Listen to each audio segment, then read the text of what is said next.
pengeluar kepada pengguna. Antara tanggungjawab pengeluar kepada pengguna ialah yang pertama, harga berpatutan. Pengeluar haruslah menjual barangan dan perkhidmatan dengan harga yang berpatutan. Harga mestilah sepadan dengan barangan yang dijual. Yang kedua, kuantiti yang tepat. Pengeluar haruslah mempraktikkan amalan perniagaan yang jujur. Kuantiti barang yang dijual mestilah sama dengan kuantiti yang dikehendaki oleh pengguna. Timbangan dan sukatan barangan juga mestilah tepat. Dan yang ketiga, produk yang berkualiti. Pengeluar juga perlu mengeluarkan barangan yang berkualiti yang sepadan dengan harga yang ditawarkan pengeluar. Pengeluar dilarang menjual barangan tiruan dan barangan yang berkualiti rendah. Yang keempat, barangan selamat digunakan.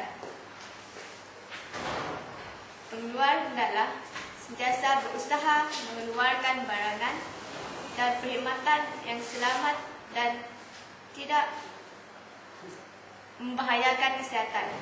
Seterusnya saya serahkan kepada rakan saya.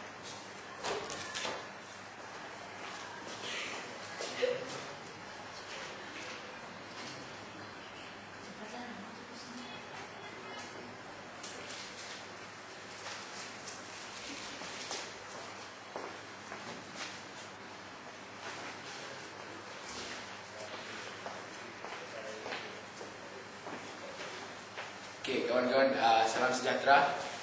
Okey, saya akan membincangkan tentang maklumat yang tepat untuk memilih satu barangan. Kita kena tahu untuk memilih satu barangan itu kita kena mendapatkan maklumat yang tepat. Pengguna haruslah meminta ataupun menanyakan pengeluar tentang maklumat yang tepat untuk mengelakkan penipuan berlaku. Okay, yang kedua, produk pengeluar itu pengguna harus tahu ia perlu produk tersebut mestilah mesra alam untuk menjaga kebersihan alam sekitar. Sekian, terima kasih.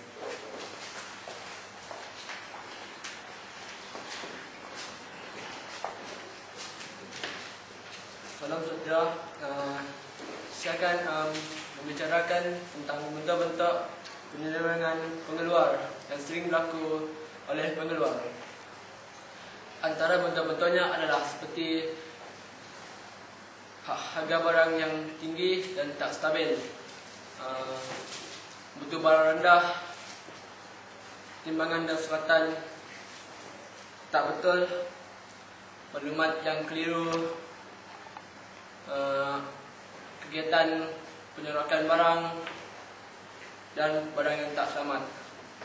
Hari ini saya akan membicarakan tentang harga barang yang tinggi dan tak stabil. Pengeluar sering menjual barang mahal demi keuntungan untuk untung yang lebih tinggi. Mereka juga telah mengambil kesempatan untuk meningkatkan harga dengan lebih tinggi, terutama pada musim perayaan. Selain itu, mereka juga menaikkan untung ataupun menaikkan harga jika kerajaan mengumumkan gaji meningkat. Harga barang juga akan meningkat jika barang mentah meningkat. Bagi bentuk yang kedua, itu mutu yang rendah. Pengeluar sering menjual barang yang tidak berkualiti, cacat dan tak sempurna. Contoh, pemajuan perumahan yang sering menggunakan barang yang tak berkualiti tetapi dijual dengan harga yang mahal. Bagi bentuk yang ketiga adalah kegiatan penyerokan barang. Kegiatan ini berlaku adalah untuk membuatkan keadaan kekurangan barang agar barang akan meningkat dengan mendadak jika tawarannya dengan lebih tinggi. Saya akan pada Saudara Syakib.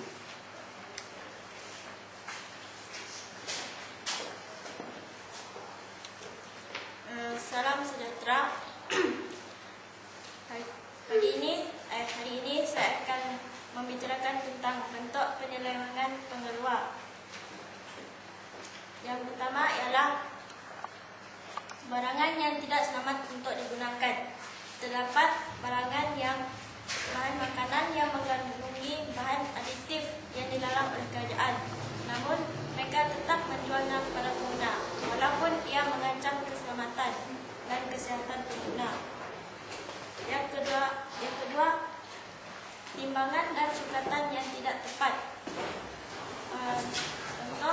Sebagai contoh kebanyakan kedai butik di bandar dan luar bandar, mereka menggunakan timbangan yang telah diubah sesuai. Kemudian, maklumat yang mengelirukan. Sebagai contoh, kebanyakan produk kecantikan yang dijual di pasar sekarang kebanyakannya hanya mengelirukan pengguna kerana ia mempunyai maklumat yang tidak tepat, tidak jelas dan menyebabkan pengguna tertipu. Sekian, terima kasih.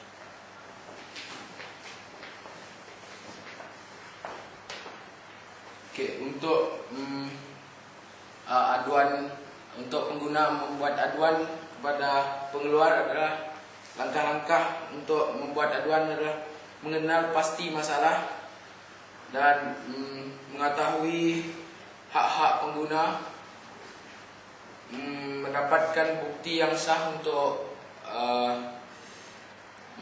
membuat aduan kepada Kementerian Perdagangan Dalam Negeri dan Hal Ehwal Pengguna dan sentiasa berhubung dengan pengeluar untuk mengelakkan kes penipuan ataupun penyelewengan barangan.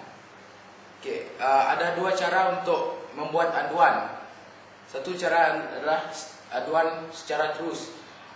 Aduan secara terus boleh dibuat, pengguna boleh membawa risit ke kedai dan menunjukkan kepada pengeluar untuk memastikan barangan sentiasa selamat dan mesra alam. Jika aduan tidak dilayan, pengguna boleh mengadu kepada Kementerian Hal Ehwal Pengguna.